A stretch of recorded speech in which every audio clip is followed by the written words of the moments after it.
Hello and welcome to the WrestleTalk podcast, here every Tuesday and Friday, and this week also Sunday again, because there are always shows. Oh, and also Monday. And Monday, because of WWE Evolution. WWE Evolution. The E is now, it's WWE Volution. Why don't they do that? Yeah. Just flows in. Evolution. WWE for Marie. That was a gimmick right there she could have had. I'm Ollie Davis. I'm joined by Luke Owen, DAD. If you haven't already, please subscribe to this podcast on YouTube, on Apple Podcasts, on Spotify, and the Postbox on Church Street in Stoke Newington, the one near the Nando's. We're also now available, on Church Street's Postbox. Is that what your near the Nando's? Is that one of your favourite postboxes? I've not got a favourite postbox, although I once did post a bit of poo in a normal. So I guess that's my favourite. Sorry, come again? Yeah, so I always thought fecal matter would be posted through the special post boxes. You know, you've got the ones, right. The special post boxes with the big metal. Yeah, you pull down, right? But no, they were like, just post it in the post, and then I got thinking, there must be a lot of. I think we need to take a step back. Why are you posting poo? Because I hate someone. I just had enough with, someone I hate. Yeah. No, it's do you remember the Zoe thing, the little blood glucose monitors? Of course, I was into that for a bit, and part of it was you had to get your gut microbiome checked out. The only way they can do that is by me pooing into a tube and sending it in the post, in the Royal Mail. Travelling through with all your other letters. The then alive Queen's Royal Mail. With all your cards and bills. You picked a hell of an episode to sit in for. Yeah, we've got Rory. Hello, Rory. Let's say hello. Hello. What's the weirdest thing you've ever posted? I'll move my mic a bit closer. Rory's got a fantastic voice, by the way. I don't think. You're coming closer. Go on, come in closer. Hello. Yeah, speak to them. How we doing? I don't know what the weirdest thing I've posted is, but I once saw Joseph the musical because I was a fan of the show, and I got a response. It was just a picture of the main guy's face, nothing else, just a photo, just a massive headshot. I don't know if it was plugging the show or the actor. You sent him fan mail, and they just sent back a picture, a photo. Not signed. No, nothing. No, just a photo of the guy. Kind of threatening. He's watching. He's like AJ Styles. Yeah, behind the galaxy. So please do subscribe. Post boxes. That's how we got onto that. I once did a poo in someone's garden. Oh, okay. So I felt like I had to join in. Do you want to explain? Is that a hate-filled thing? No, something you just got to go. Yeah. And I couldn't. And I was like, that's about a 15-minute walk from my front door, and I was like, I've got to go now. The problem. It was about just a random person's. Yeah, it was like half 11 at night. So it wasn't like a friend's. No. It was just in some random person's garden. You broke into someone's property. No, I just sat on their wall, like their sort of like the wall that separates their house from the street. Oh, so the front garden. The front garden, yeah. Oh, yeah. I did it in their back garden. I'm not an animal. Like I did it in their front garden where they hopefully wouldn't find it. And then I couldn't hold. I really was trying. I've been holding for like 20 minutes. I just had to. You just sort of casually chilled on the low wall. Well, my thought was, like, well, at least it feels like it's a seat. But you actually had... Trousers down, yep. The problem I think that's happened here is we've just recorded a Patreon episode, and we are generally a bit sillier and looser on Patreon. Yeah. And this is just going to be immediately broadcast... in the first couple of minutes. I saw we forgot. Everyone. Yeah, I forgot. I wonder what the 30-second drop-off rate in this episode is going to look like compared to other podcasts. I think poo's a draw. I think it's going to shoot up. But yeah, please do subscribe and leave your comments down below with whatever poo nonsense you've got. Speaking of poo nonsense, Saturday night's main event is going to be main evented.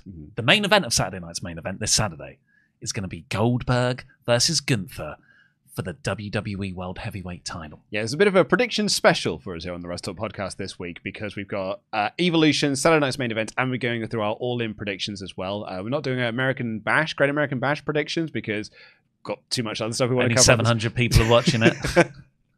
But we are going to talk about, and you wanted to talk about Saturday Night's main event first because you have got a big pitch for the main event of Gunther versus Goldberg in his final match. Look, I don't think this is going to happen. But I will be putting it forward as my prediction on Wrestle League in this show against you. I think we haven't had anything chaotic for too long. It's been... When was the last nonsense that we got? I guess you could say John Cena's heel turn. That's not nonsense. But it was like that was too good. What you're talking about is Goldberg beating the Fiend. Like that level of like, oh, that's nonsense. I feel like maybe Roman retaining over Cody could have been like that. That got a big backlash, but ultimately that came good. Yeah. What you're looking for is Shane McMahon winning the best in the world. Yes, I want something crazy, and I'm a big Goldberg guy. I know people aren't, and particularly newer fans aren't, but I did live through that era. He's awesome, very limited, but in his presentation, if you book him right, he's the best. And that 2016 comeback series against Brock Lesnar is actually one of my personal favorite series in modern history. Yeah, love that WrestleMania match that they have. I will probably put on that 5-minute banger over a 40-minute Okada Omega match if I'm bored at home. Yeah. It's going to be, you get through it quicker, I suppose. Yeah. But I watch it 4 times. So, my pitch, and that's why it's the thumbnail, we've gone in, like, an interesting dilemma is what Michael Cole keeps calling this. Well, you say he said it once. And apparently, said it twice. Apparently Goldberg said it was going to be an interesting dilemma. It's just, this is Goldberg's final match. Well, it's his retirement match that they've kind of played upon, kind of haven't. That could mean that they don't care about it, which is very probable. Likely. Given it's Paul Levesque booking and he doesn't like Goldberg. Or it's because this is actually going to be part of a 2-match series. Goldberg beats Gunther and then loses it back to Gunther at SummerSlam. On the 2-night SummerSlam. Because if it's not Gunther Goldberg 2, then what's Gunther's plans for SummerSlam? Who's he going to be facing off against? Seth? Well, Gunther can win it back at SummerSlam. No. Seth cash him. Oh, I see. Okay, I see what you're saying. Yeah. Because I think Seth versus Roman will probably happen at SummerSlam. Yeah. Because they also thought maybe it could be Gunther beats Goldberg here and then Seth cashes in. Or even Goldberg beats Gunther and then Seth cashes in on Goldberg. I don't like that. I think Gunther needs his win back if Goldberg's going to beat him. But that's my pitch. I know everyone's going to hate it. But before we do, I just need to quickly do a... Yeah, thank you. Get that thumbnail face to show that you don't want that. But do you want it a bit? Do you want that little bit of chaos? I mean, I'm the guy who laughed uproariously when Shane McMahon won the Best in the World tournament. It was brilliant. Because it was really funny. Because it's a tournament that doesn't matter. And really, though, at the end of the day, and maybe this is going to be harsher than it sounds, this is not a main world title. This is a mid-card belt. So if Goldberg wins it, it really is not the end of the world. I think, weirdly, it makes the belt more important. If the last 2 champions are Goldberg, Gunther, Seth... Yeah. And Seth then goes into a program with Roman over the belts. It does actually elevate this title up somewhat. At the same time, I think that Gunther wins. Mm-hmm. And I think more likely, I think that is Gunther wins. We talked about this on the Raw show, but you kind of pussied out on it a little bit. But do you want to put a monetary bet? We said 50 quid. That's way richer than the... Inflation's a bitch, isn't it? We did £10 for our last bet. We can do tenner again if you want. 10 English pounds. What else could I... 10 pounds quid. What else could I put on the line? Yeah? No. Spent too much money on this. Maybe people could suggest in the comments. But we can't do that because it's going to be too poo related. Yeah. Poo in another garden. Loser poos in a garden. The poozer. The next big stipulation in wrestling: loser poos. Well, let's not do it just yet. I'm just going to float it out there that I think. I shouldn't use the word float.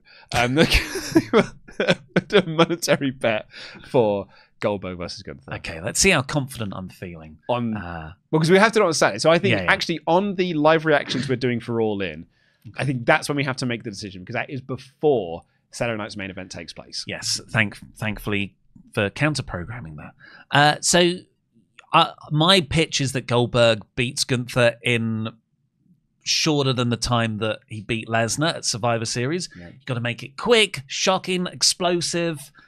How do you have Gunther beat Goldberg? How do you make this a good match? You have Goldberg do that and Gunther kicks out. So he goes like immediate spear. It's the jackhammer. Everyone thinks it's the finish. Goldberg kicks out. Sorry, Gunther kicks out. Goldberg's like, oh, what? Goes to hit another spear. Tyrannosaur drop kick, sleeper. Goldberg passes out. Yeah.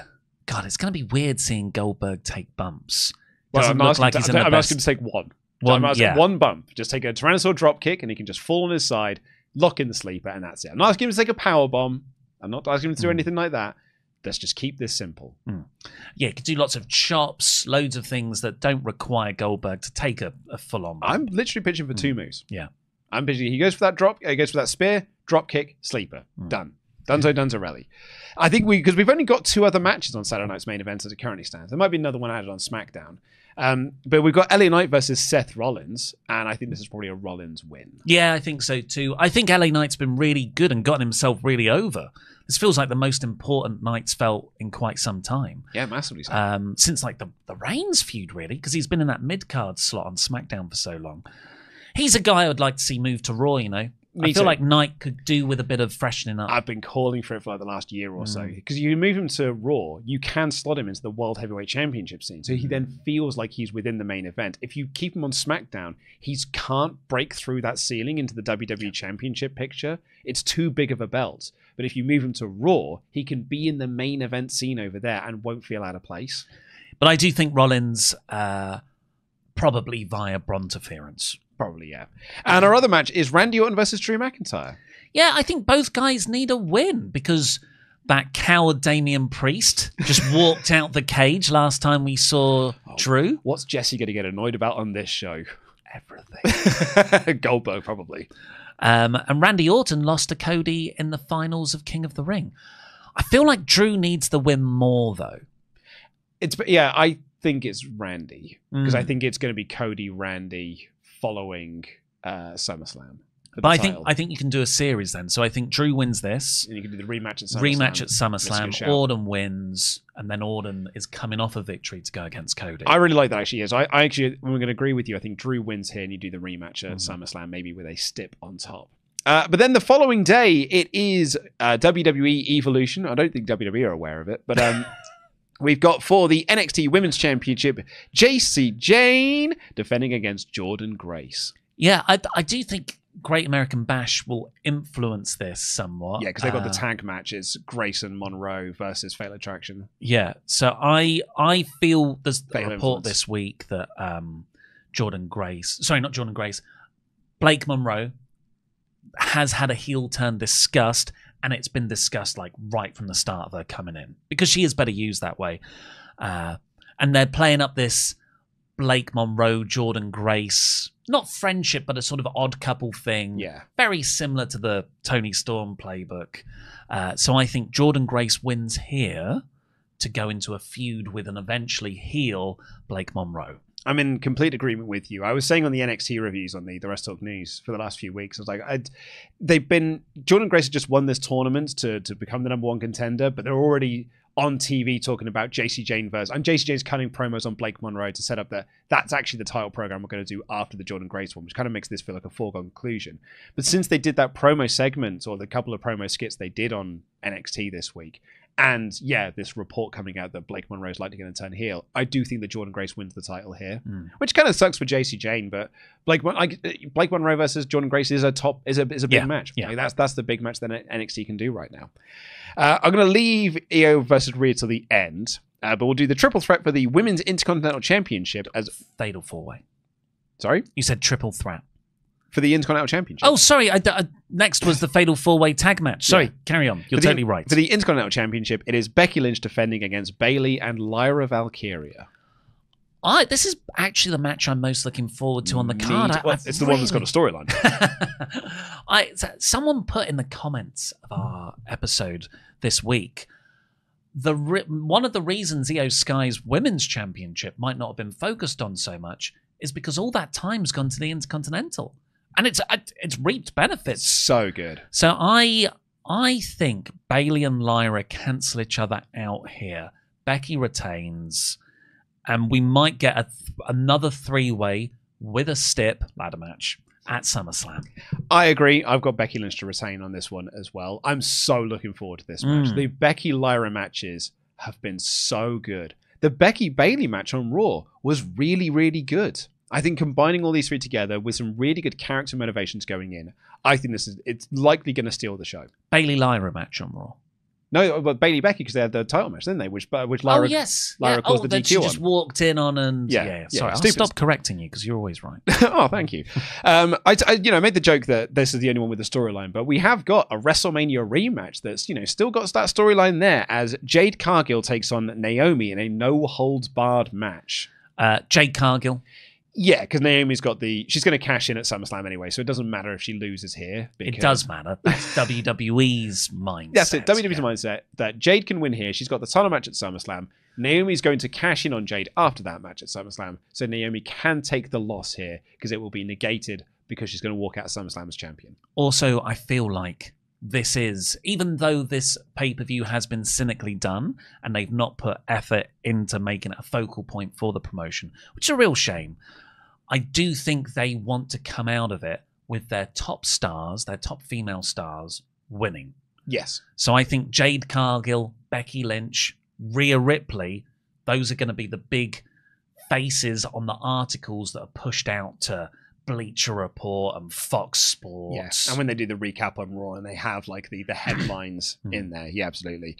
I'll also say, because Cargill's work has been a bit patchy, I think this will be a good match because the stip is no holds barred, 100%. Loads of stipulation, loads of smoke and mirrors, and Naomi's great. Yeah, and I didn't hate their WrestleMania match. I really enjoyed it. Yeah, that was good, yeah. For the Women's Tag Team Championships, it is the Judgment Day of Raquel Rodriguez and Roxanne Perez defending against Charlotte Flair and Asuka, who had to qualify for this match, Sol Ruka and Zarya, who lost their last tag match, and the Kabuki Warriors, who were added to this match. They just asked. Yeah, they just asked, and they got put in. It's difficult to pick a winner here because it's just hodgepodge. Well, I think it's the Judgment Day. I think Judgment Day retain here. The better storyline is Judgment Day holding all the gold. The better storyline is just Judgment Day versus Kabuki Warriors. Well, yeah, but then you don't get Charlotte Flair on the show. And I think this leads to Charlotte Flair versus Alexa Charlotte Bliss. could be in the final two of the Battle Royal. I could go down to her and Nikki. I think maybe... I don't know how I feel about this, but I'm going to chuck it out there. If you make Evolution an annual thing, which I don't know if I want either, I agree with Becky's sentiment in her book where actually it's better to just have more women's matches on normal cards. Like just having women's pay-per-views does feel a bit odd. Tokenism. Yeah, tokenism. And segregationist. Yeah. But if you're going to have WWE Evolution, could the Women's Royal Rumble be moved to that? And it could be the Evolution Rumble? Well, the reports are that we're going to be moving to 2-night Rumbles eventually. So that'll be a way to split off the two Rumbles. But if you don't go in that direction, then yeah, moving the Women's Rumble into a women's only show is not the worst idea in the world. I think it's a huge reason to actually watch it. Well, we've got a Battle Royal, Yes. But I think then you're like, oh, how is everyone going to get onto the show? Like Charlotte Flair, you just said. If it's a Battle Royal, who cares, really? But a Royal Rumble, yeah, that's exciting. Show. Well, speaking of that Battle Royal, this is to win a World Championship match at Clash in Paris at the end of August. So it's post SummerSlam.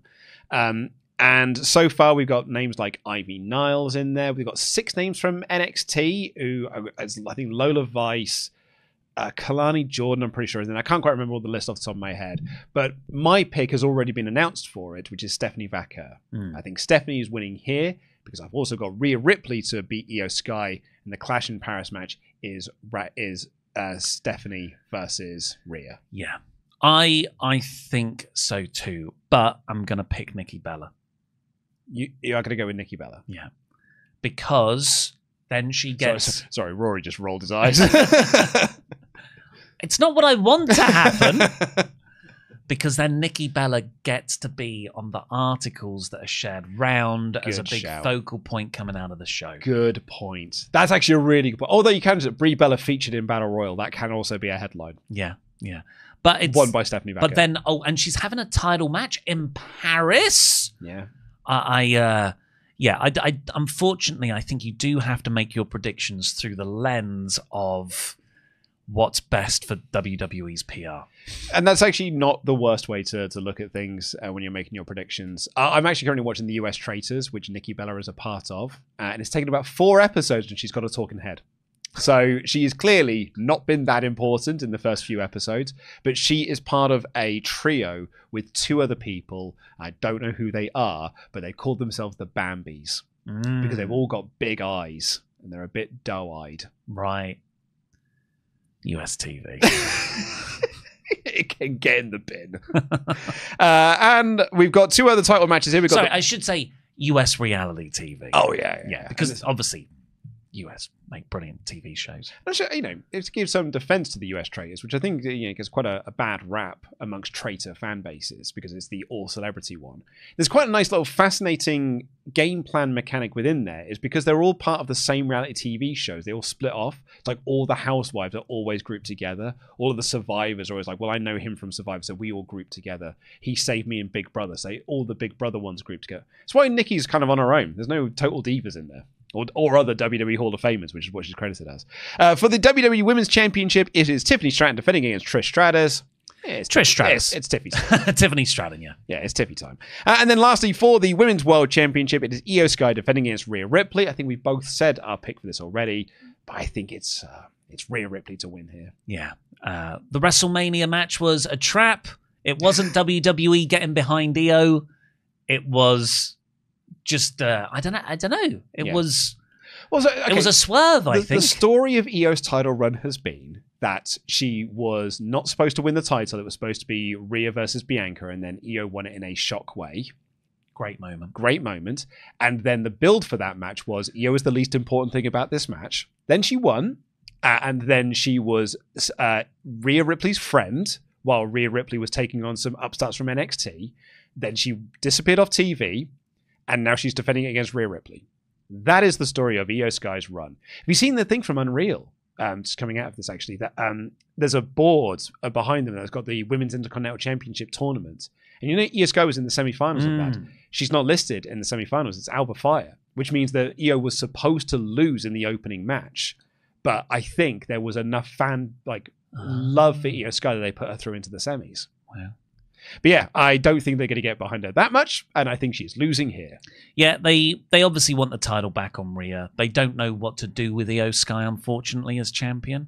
I don't really know either, so it's not like I can offer better suggestions. Put her in feuds. But what feuds? Stephanie Vaquer. Yeah, like it's like. But what's the storyline? Like that's who's the better wrestler? Like, what's the storyline with her and Rhea? Like, there's a good storyline with her and Rhea. It's like, I can't beat you. Yeah. Which is fine. But you've also got, it's a dream match there in Io versus Stephanie. And also, it's a scripted show. You can do whatever storyline you want. But I think this main event's evolution and the closing thing with the copyright logo is Rhea holding the belt. Confetti everywhere. And maybe Stephanie Vaquer, if she wins, or Nikki Bella, comes out and has a stare down too. Yeah, not a bad shout. Hopefully all the women don't come out on the stage to celebrate because Io Sky isn't a heel and that reaction isn't justified. Yeah. Everything we do here is supported by our Patreons at patreon.com/WrestleTalk, where you can get loads of exclusive videos. We just recorded our 25-year, since a quarter of a century bonus episode of this podcast on Bash at the Beach 2000. A fascinating period of wrestling history. We talk a lot about works, shoots, worked shoots, works that become shoots, and works where people work themselves into a shoot. Much love, HH Kiss. Yeah.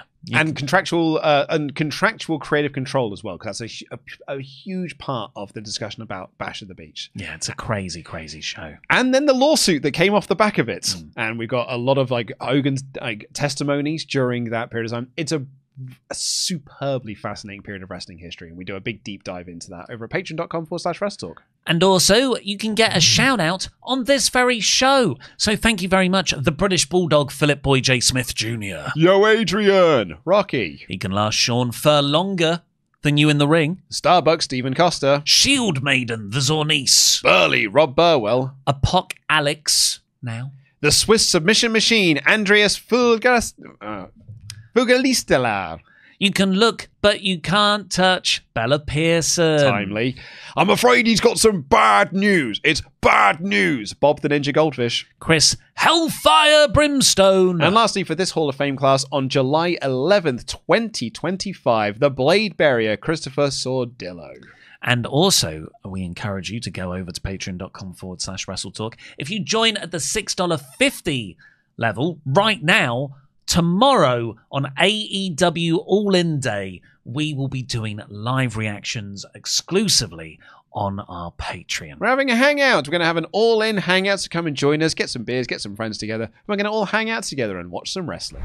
This week's AEW Dynamite was the go-home edition for All In, and I thought it was broadly fine. Well, it was a really fun show. Wrestling matches were great.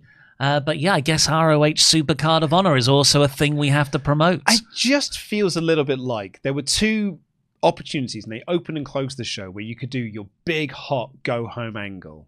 And it felt like they didn't do it in either of them. So while both angles were good, and I thought like the opening promo with Mercedes Moné and Toni Storm was good, and the closing angle with Swerve and Hangman and everything was good, it's not like the juicy, oh man, now I can't wait to see the pay-per-view this coming Saturday. Yeah. It felt like it was kind of missing that extra level of spice to it. Yeah, which is a bit lacking when it is the biggest show of the year for them. Yeah, exactly. And it opened with Moné and Storm having their final face-to-face before All In. And this was supposed to be a civil toast. You know, it's supposed to be a nice civil between the pair of them. But they just exchanged some barbs and didn't really have like a lot of bite to it. You know, the crowd popped the most because Toni Storm told her to go and eat poop. Yeah. More poop challenges than I thought. It's a big poop week. Big poop week. It's Monet just sort of did her usual not usual WWE speak, that's unfair, but there wasn't much substance to it. It was a lot of stuff like, this is my destiny, I'm the best wrestler, blah, blah, blah. Like, where's all the stuff that we saw with Storm last week where she was all pensive on at the commentary desk, where she really feels like she is maybe bitten off more than she could chew? Like, there was none of that on display here. No reference to Mina Shirakawa either, who's been a focal point of the feud for the last couple of weeks. Tony has some nice lines. Good lines. You're as authentic as a spray tan in a rainstorm. You've got the depth of a kiddie pool. You talk in catchphrases. And then she asked Monet sort of, what are you afraid of? And then Tony had this great line. Not like a line that makes me super excited to see the match, but she says, legacies don't exist. We're all going to die. Everyone's going to forget us. Monet will step in the ring and you'll realise that you fear an ordinary life, but Toni Storm fears an ordinary death. That was a really good line. And I also liked Monet calling herself the one-woman revolution, which I think is really nice, because the whole part of the women's evolution and revolution was lots of women worked together to create that, but Monet's like, no, I was the one-woman revolution, which I think is great. Very pointed as well this weekend. Yeah. They toast their champagne, they sip it, Monet spits it out, and then they brawl. Yeah. But Monet runs away, and Tony says, eat S-word, bitch. We'll get into our predictions for this at the end of the show. Moxley then cut a promo where he did reference that they have had a Texas Death match before. We talked about this last week.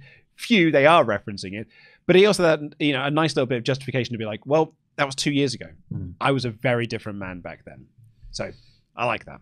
The Bucks arrive in the limo, just to remind you that they did introduce that last week, because it will play into the main event, surprisingly. And then we had Brody King and Bandito teaming together to take on Konosuke Takeshita and Kyle Fletcher. Crowd was super into the dive by Brody King. They're super into Brody. I think really after All In and over the summer, they do need to start putting him in some feuds with significance, like a TNT title feud with Carl Fletcher. Completely agree. Which, because I'm, spoiler, maybe I think Carl Fletcher's beaten Adam Cole, but maybe the genesis of that is in this match, because obviously Fletcher was on the opposing side. Yeah.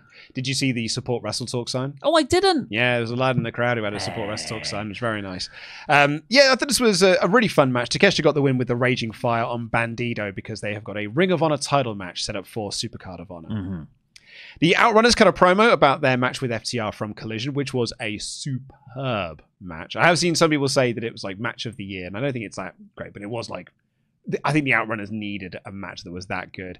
And then Renee was speaking with FTR and the Patriarchy because they're teaming with each other on Collision this Friday, or today in fact.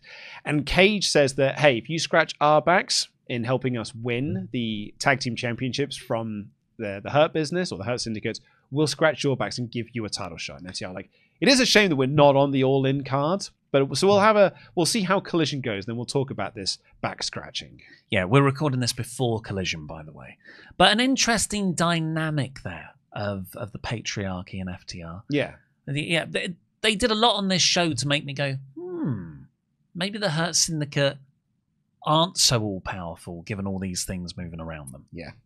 We then had Ricochet taking on Blake Christian, who, while got the jobber entrance, got a nice little inset promo, and it was a babyface promo, and then he played babyface in this match. Yeah, but I thought that because he has been a heel wrestling speedball and Kenny Omega going against Omega against Ospreay and Swerve as well, I think, with Lee Johnson, yeah. But now he was out and out a babyface here, and I guess it's because he's going up against Ricochet, who is now heel. But then he had the babyface moments because Ricochet has now found his backup. He's got his faction in the Gates of Agony, and the Gates of Agony came down. And there was a moment when they were trying to take out Blake, and Blake got up onto the apron, not the barricade, and he ran across both of the Gates of Agony to get back into the ring. But unfortunately, he got hit with the Spirit Gun and the Vertigo for a Ricochet win. Yeah, Blake is great. He is great. I think he's really good. Lee Johnson was taken out, I think, on Collision by Gates of Agony. So this was set up. But yeah, it looks like this is the faction for Ricochet. Yeah. And I bet they're going to be a factor in the Casino Gauntlet, which Ricochet's in. He's in, absolutely. MJF cut a promo on Mark Briscoe backstage, and then they walk into the locker room where Jet Speed has written a nasty message about them. It's not even that nasty. No, it's just like, I beat you. Hey, Shelton, since I pinned you on Collision, I thought I'd take the belts early. So they've taken the tag belts. I actually quite like this 80s retro throwback. Like not 80s wrestling, but 80s high school movie. I see. Karate Kid. Yeah. Kids like getting one over the bullies. That's what I get from Jet Speed. Oh, well, I like Jet Speed. I have some thoughts on the angle they do later, though. Oh, you thought Hurt Syndicate should have looked stronger? I've got some real thoughts on that segment. Oh, okay. I think it was a massive misfire. Oh, let's find out. We then got an awesome video promo for Kenny Omega versus Okada. You don't need to do the big angle. They've already done the big angles for this one, and they did the angle last week, so they don't... I think that all you needed here was a very cool video package, and we got that. And then we had Mark Briscoe and MJF... There was no shot of Omega in a cape, though. Oh, I suppose, yeah. And then we had Mark Briscoe and MJF having their cat-to-cat chat to talk about this and talk about that, and where MJF made fun of the South, and Mark Briscoe was like, I'm proud to be a Southern boy, but you're bankrupt emotionally, Max. That's your problem, and we know where this is going. We all know that you're going to talk about my brother. So the floor is yours. You can talk about him. And MJF's like, I don't want to do that. Because I really respect Jay Briscoe. He did a lot for this industry, and I think he's one of the best wrestlers ever, and tragedy that he's gone, and there's a special place up in heaven for him. But it does mean that he has to look down and see what you've become. And there you go. There's the Max flip into there, where he's like, you used to be. He saw his baby brother go from being one half of the greatest tag team of all time to an absolute joke. And then he has the line of, maybe... it should have been you in that crash and not Jay. Yeah, he says if Jay was here, he'd say it shouldn't have been him in that accident. It should have been you, Mark. And then, of course, Mark, even though he said that he'd emotionally prepared for this, he knows what Max is going to do, couldn't take that, and he starts beating him up. I thought this is exactly what it should have been. Yeah. I also really like the stuff that Mark had in his promo when he's defended himself for being a proud redneck. He says, MJF, you're just a rich boy, but I've got richness in my family, in my friends, the life I've been blessed with. You are bankrupt morally. I thought that's it's nice. Like, he's such a good babyface. It's great. He's so genuine. He comes off as. And then they go into a brawl, and the Hurt Syndicate come out to even the odds, or help Max, I should say. And then Jet Speed come out and start beating up the Hurt Syndicate. And then use the title belts. And then the Patriarchy come out, and they also beat up the Hurt Syndicate, and they do a concerto to the leg of Lashley and a spinning frog splash to Shelton Benjamin. And I think this is a massive misfire. So why is that? Because I watched that unfold, and I feel like the big problem with this tag title feud so far is that Hurt Syndicate have looked way too dominant. Right, which I think then would have led to Jet Speed winning the titles at All In. They overcome the odds and they beat them. In this segment here, you've now positioned the Hurt Syndicate as the baby faces defending their titles against the odd with an injured leg, going against two other teams where they don't have to even be involved in the finish to lose their titles. This segment here baby faces the Hurt Syndicate, whereas like the previous segments have been making them the heels and Jet Speed the baby faces. And now I feel bad for the Hurt Syndicate now. They were being picked on in this segment, whereas last week I felt bad for Jet Speed because their heels were beating them up. So I just think that this has completely changed the dynamics for the worse. And I don't think it has been it was not an effective go-home angle for the pay-per-view. Yeah, I didn't agree with what you said last week. I even if Jet Speed won at All In, I didn't think that made it a good story. Mm-hmm. This is kind of the story I thought they were always telling. I think they do see the Hurt Syndicate as these tweener babyface heels. 100%, yeah. But the one thing they do have is they're utterly dominant over everyone. And that's what they've done. And here we finally got to see that they can be beaten up when the odds are massively stacked against them. Two teams, concerto to the leg twice. So now, from where I was my problem with it is Hurt Syndicate are too dominant. And now I'm like, oh, well, there's a lot to overcome here. Well, Kevin Knight beat Shelton on Collision. Which obviously gets the patriarchy added to the match. Yeah, and so you've kind of already shown that weakness for them, showing that it maybe, just maybe, they could pull this out of the bag. The odds seem like they're not within their favours, but maybe they could pull this out of the bag. And I think this was just a straight tag match. You could have given Jet Speed a very convincing win over the Hurt Syndicate that would have justified the build that you've done to this. But I feel like it's got a little bit muddled now. And I actually think it's the addition of the patriarchy has muddled it somewhat. And I now think they're going to be the ones who win the tag titles. Yeah, particularly with the FTR thing. Christian saying he wants the father and son titles. FTR took out Copeland. Because really, yeah, it's the long-term plans for the tag belts are for Christian to get turned on by Nick Wayne and reunite Edge and Christian and have a match against FTR. Yeah. I think they've managed to dissatisfy both of us. Yeah, well, with this yeah. feud. So good job. Then Megan Bayne took on Tekla, Queen Aminata, and Ty Mello for the number 2 spot in the Women's Casino Gauntlet because Chris Statlander, no mention of her winning the title at Eve on Friday. Come on, guys. And Bayne won with the running powerbomb on Queen Aminata. Mm-hmm. Good match. I enjoyed the match. Really enjoyed it. I really like how the mid-card division of AEW's women's roster that feels really banging right now. All 4 of these I was really into, and I don't know if it's because essentially we've got one title match. So I think having 2 top titles has muddied the division. It's made it really focused at the top, which has allowed space for a bunch of mid-card wrestlers to get more prominent. Yeah, it could be. I very much enjoyed this. I really like Megan Bayne, and I think she's got a great presence. I like Aminata. I like Tekla as well. The Tekla Aminata feud is, something that's like cooking in the undercard as well. It's a pivot from plans come to Fightful Selectives. So Jamie Hayter got hurt at Double or Nothing, and that's why they changed how Tekla debuted, with the idea that we can write Hayter off TV, but then bring her back, and they can be involved in something together at All In. But Hayter's taking a little while to get better, so she's going to be off All In now. They changed how Tekla debuted. So originally they were going to show the shot of her actually making the entrance. Yeah. Right, okay. I will say just on the Chris Statlander thing, because obviously I was at Pro Wrestling Eve on Friday with Laurie. And we're there, it's it's Walthamstow Brewery. It's not a big place. There's, I don't know, 200, 300 people there. And we're at the back. We're watching the match. It's fun. Turn around. Will Ospreay is right behind us on the headset producing the show. Yeah. This is how much this guy loves professional wrestling. He flies back and forth between America and the UK. And on his off time, when you think, oh, the guy really deserves a break, he is producing wrestling shows to build up the scene here with a focus on women. He loves wrestling so much. Like, I've heard from people that he has gone to shows that have got 60 people in attendance just because he's seen that there's some local wrestling in town and he wants to go and see the local wrestling. He genuinely loves this. He's a credit to the sport. He really is.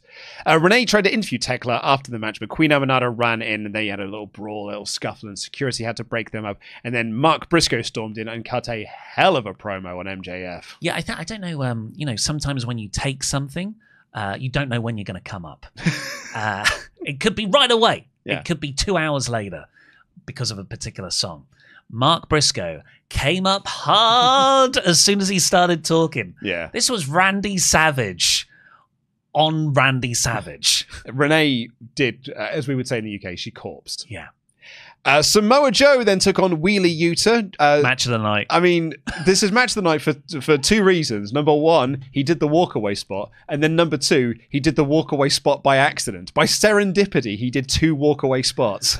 He's just so cool. He's so cool. We don't get enough singles matches for Joe. Yuta is the perfect sniveling dirtbag to go against him. Beautiful. And then, the finish is just Wheeler going for a technical pin. Nope, Kakina clutch. It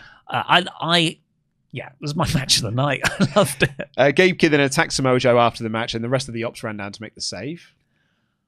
Have Gabe Kidd and Samoa Joe interacted before? Well, he's done stuff with, surely they have, because he was in the Anarchy in the Arena match. Joe was in the Anarchy, but and Gabe Kidd interfered within that match. Interfered. Yeah. I don't know. I probably just said this before already then. But when Kidd attacked Joe, that was all I wanted. I don't care about Omega Okada 5 anymore. I want a Gabe Kidd Samoa Joe match. Well, you are going to get it all in because they haven't, it's not been added yet, but it's likely to be added. It's the Ops versus the Death Riders and Gabe Kidd for the Trios Championship. I want a singles match. But you're not getting your singles match. You're getting a trios match. Give it to me eventually. And then our main event was the rest of the Ops, Katsuyori Shibata and Powerhouse Hobbs, teaming with Will Ospreay and Hangman Page, taking on the Death Riders, Jon Moxley, Claudio Castagnoli, and the Young Bucks in a tremendously fun 8-man tag. I noticed, I don't know if this has been the case for a while, there was nothing on Hangman's name bar. Oh, I've actually not been paying attention for that for a while. No, neither have I. It used to be a big thing in 2019. But everyone else had their records at least. Hangman was just Hangman Page. Interesting. I don't know if that means anything. I really enjoyed this. Like the Offspring say, you've got to keep them separated, and they separated Mox and Hangman throughout this match, so they never actually interacted. The baddies put Hobbs through a table, and then we got the Bulldog to Shibata for the heel win. Very much enjoyed this. Ospreay and Hangman in particular were great. It was a BTE trigger on Shibata, then the Bulldog choke from Moxley, and I just thought, oh, wait a second. Wasn't he dead? I thought Shibata's head was the most fragile thing in the world. Yeah, he got better. And now, even though New Japan won't clear him, it's just a totally normal thing for him to get super kicked in the head and then take a BTE trigger. Yeah, he's better now. Good. His head improves. They can rebuild him. They made him stronger. So then we got the post-match angle, which is the heels are beating down Hangman. Will tries to make the save, but the heels beat him down as well. And they get the plastic bags to choke out. And I will say some of this is on me, because here is where I thought, and here's where Swerve runs down to make the save for his tag partner, Will Ospreay. And in the process, makes the save for Hangman Page. And instead what we got was, I call this in the edited review, it's the Backlash 2000 go home angle, which is when Steve Austin, they don't think Steve Austin's going to be at the building, and then Steve Austin is shown outside and he drops like a little grenade thing onto the DX Express and blows it up. And that's pretty much, and they framed it the same way here, which is that it's Swerve cutting a promo on the screen and the Young Bucks are looking up at it, and then it pulls back to reveal he's in a massive digger. And he squashes the Young Bucks limo and turns it up a little bit. Yeah. I would have shot Swerve's dialogue, because he'd had a little monologue, like 45 seconds long, about choosing between vengeance and peace. Maybe I can have both. I would have shot that in one shot, close up, with the engine off. Because the engine of the digger was just as loud as Swerve's dialogue. I think it's a good production directive. And then you just cut to a wide, oh, it's happening right after. But yeah, it was fun. It's always fun to see a car destroyed. It's Tony Khan's favourite thing. Yeah. My other bit of feedback would be introduce cars a little bit longer. Yeah. Because he loves to introduce a car. I mean, hey, at least we got this one for 1 week before it was destroyed. Usually they introduce it on the same show. He can't help himself. As soon as he sees a car, he's like, we gotta crush this. I think that's just a rich person's hobby. Well, I've got 20 cars, so it doesn't matter if one of them gets crushed. Cost of living, everyone. Just going to crush a limo Crush for fun. Because I can. But yeah, debut the limo like a month ago. Yeah. I should have seen this coming as well when they debuted the... And they, on this, they're like, what a gaudy limo. God, I wish someone would drive a digger into that thing. But I was jealous because I often look at diggers. If I see a digger, I just get in a daze and a daydream. I think, I could just do that for a job. Yeah. Just... I bet it's not... I bet it's really tough work, but in my stupid head, I'm like, that looks really therapeutic. And getting to crush a limo with a digger, I'm jealous of Swerve. Doesn't that look fun? I mean, it does look fun. I would argue that this is a good angle. It is not the hot go-home angle for All In. But I'm of the opinion that, because we've been talking about in fantasy booking, that moment when Swerve has his old Stone Cold rundown during the invasion, or like the Jericho Edge turn, we're going to go help Team WWE, and the camera's shaking because people want to see it so much. We've been fantasy booking that. I actually think there's a very good argument that you don't do any of that on TV and you leave it all for the pay-per-view. Because when Swerve comes down during that main event segment, during that main event match, which I fully expect he will do, I, as an audience member, do not know which way he's going to go. Because I don't. Because he's not shown anything on TV that he might help out Hangman Page. I think likely he will, but I will have that little moment of doubt of, do I think he can actually pull the trigger and help Hangman Page win the title? A title that he does not want him to win. Particularly if the Young Bucks beat him. Mm. Oh, yeah. Yeah, then if I can't have it, you can't have it either. Exactly. I don't know. So we were really, really into the Hangman Osprey Swerve dynamic. It was told every week, but then it stopped. Yeah, that's what I mean. Hangman, when Swerve overhears the conversation where Hangman's like, stop going at Swerve to the Young leave Bucks. him alone. Yeah, leave him alone. And that was great. And then I think we got the Arena Mexico show, and then the last week, and now this week. So we've had 3 weeks where Hangman and Swerve have not interacted, which I'm fine with. I agree, keep them apart, make it a surprise. But there's been no storyline bits or Osprey trying to convince Swerve. Yeah.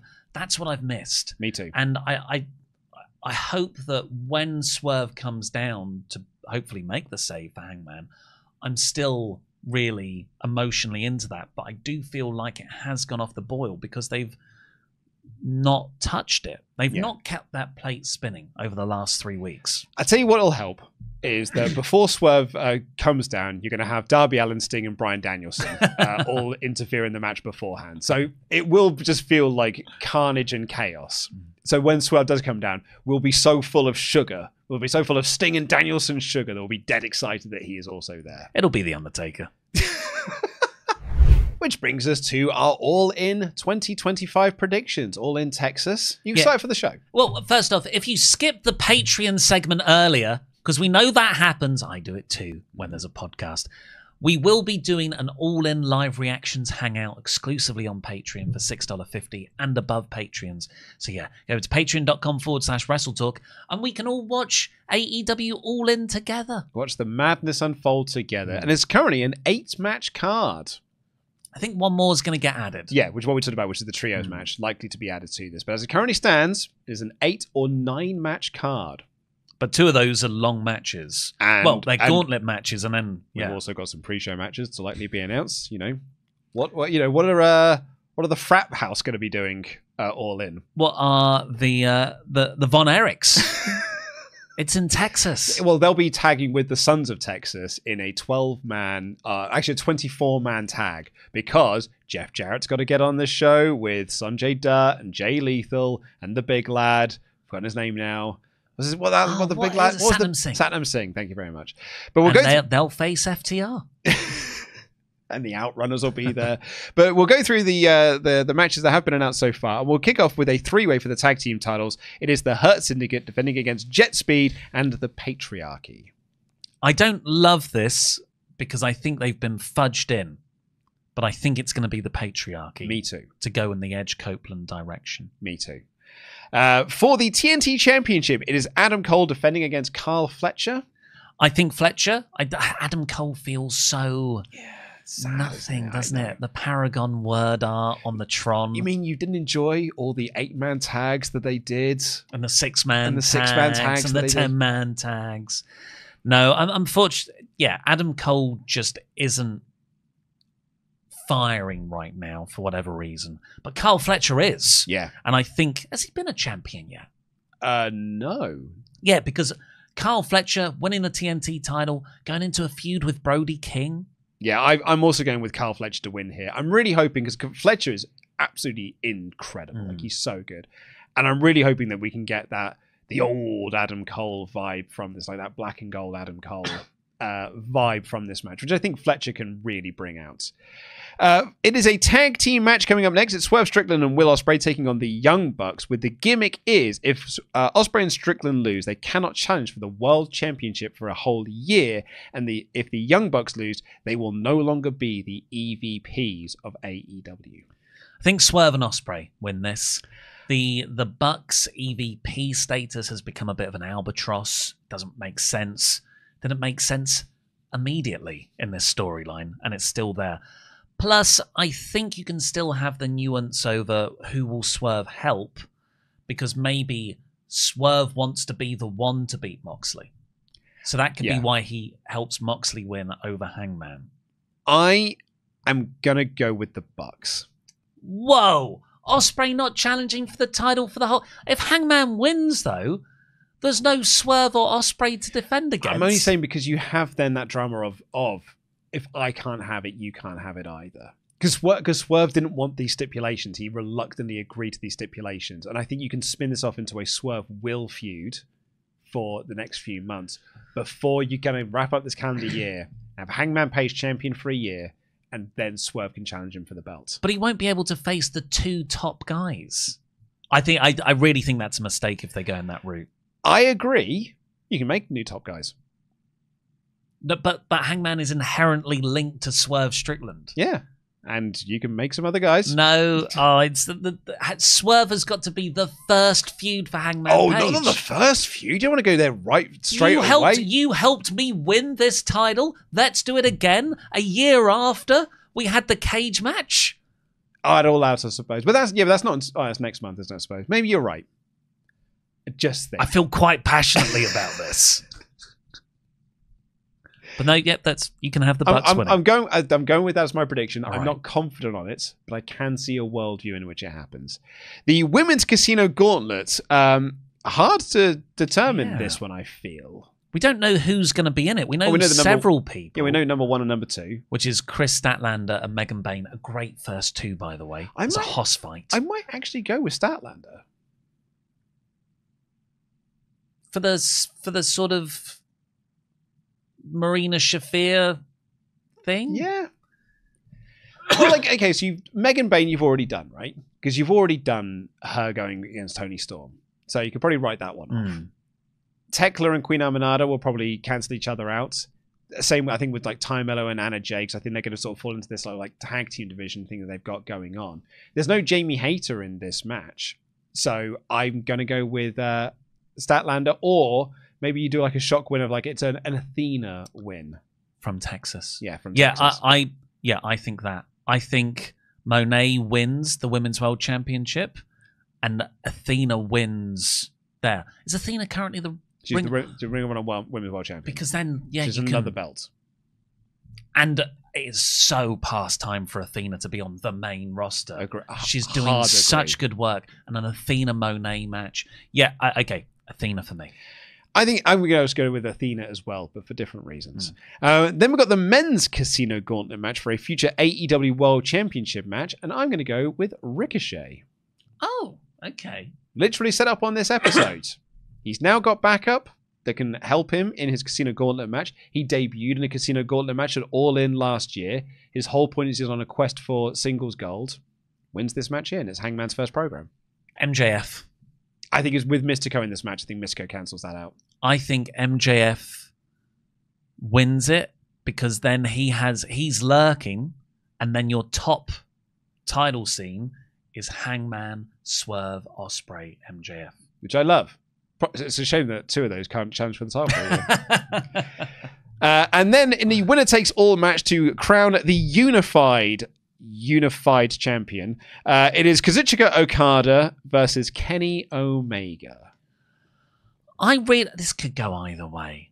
I'm going with Okada. I was going to lean to Okada as well. Because I think you can then put Kenny into that title picture with Hangman.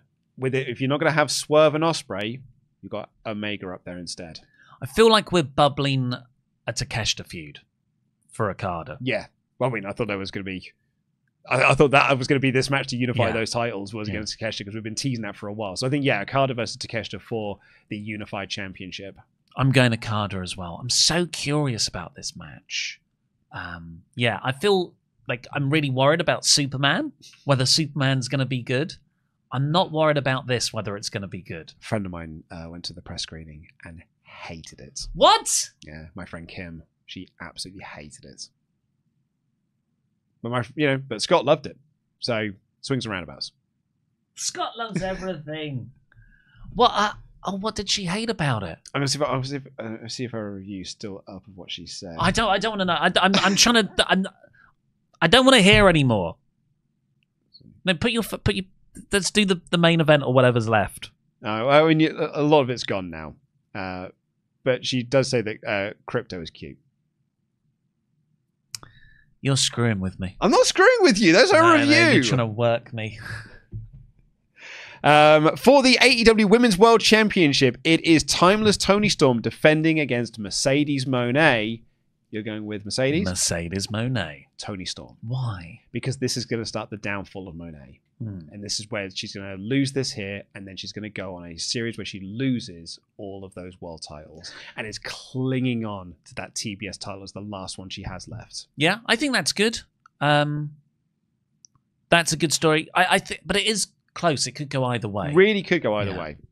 And lastly, in a Texas death match for the AEW World Championship, it is Jon Moxley defending against Hangman Adam Page. Hangman Page. I can see a world in which you have that big Avengers thing of all the cameos and everything, and the Sting and the Danielsons and the Darby Allins and diddly doodly doo, and then Swerve comes down and costs Hangman Page because he can't challenge for the world title for a year. And I can see that world existing, especially if it's not the main event. But if it's the main event of the show, it has to be Hangman Page. What do you think the main event would be? Okada or Omega? Toni Storm and Mercedes Moné. Oh, it's not going to be that. There's been talk that it was going to be the main event at one point. No, I don't think they'll do that. Honestly, Moxley, Page, and Okada Omega are so much bigger. I mean, I'll be honest. If it is Storm and Moné in the main event, and it's like they will die of death because that crowd would be desperate to see Page win. I'm desperate to see Page win. I think it is the complete right choice that Hangman Page wins. But that doesn't mean that there is every chance that Tony goes, let's swerve him a little bit. Because I want Darby to win the title. Well, also, Hangman, what adversity has he gone through? Right, exactly. I'm going to go with Hangman Adam Page, though. I'm just saying I can see a worldview in which Moxley retains, but I want it. My heart wants this to be Hangman So Page. You are picking Moxley? No, I'm picking Hangman. Oh, right. I'm just saying I can see a world in which he doesn't win. Obviously, I want Hangman Page so much, and I'm getting quite annoyed that you're even talking this storyline into existence. Do you want to hear more of Kim's review of the show? But at the start of the show, I was like, put it on Goldberg. Put the strap on Goldberg. Can you imagine what Saturday is going to look like if Goldberg wins the title and Moxley retains the title? Like, that is what Saturday... Superman's bad. And Superman's bad. The worst weekend ever. Nikki wins the Battle Royal. Oh, dearie me. What a weekend it could be. What a weekend it could be, everyone. You can join us here on the WrestleTalk podcast for and it. Patreon.com/WrestleTalk. Should we get into some last week comments? Please do. This was all around your little stumble of saying the Ductor of Thugonomics for John Cena. So Multi-Class Geek says, Hi, Misha. all I can hear is DuckTales of Thugonomics. How would that go? Well, as in you do the DuckTales theme song, but it's about Thugonomics. DuckTales. Woo. Is that what your impression of the DuckTales theme No, is? that was the John Cena Doug Life one. Yeah, because he's got life is like a hurricane here in Stamford. Kane Graham, 1300 writes, I actually quite like the puncture of Duckonomics punk segment, but for that to be the anniversary promo was a bit silly. I agree with Ollie, though. I feel like they didn't lean into the pipe bomb stuff too much on that anniversary show. Just one there that agrees with me. I see why you picked this one out now. No, it's because of the Duckonomics bit. Well, I can see because you've highlighted the bit where it says duck, because you clearly did it as a Control F. And finally, JMC1396 writes, I think Cena should appear in TNA under his... This is tortured, by the way. This is a tortured setup. Right, I'm not going to read it for the final line. I think Cena should appear in TNA under his Ductor of Thugonomics gimmick. CM Punk should appear in his Ductor of Punkonomics gear he wore in Saudi Arabia, leading to a triple threat match of Duck, Moose.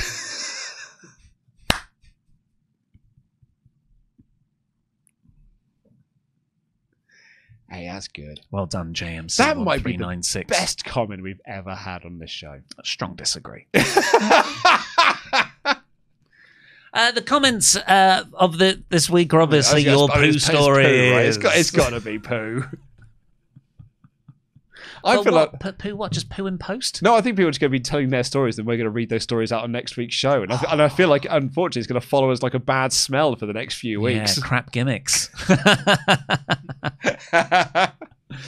Well, thank you very much for joining us here today. Of course, you've got recommendations. Oh God, recommendations! I always get annoyed at you for forgetting that. Well, obviously, Superman.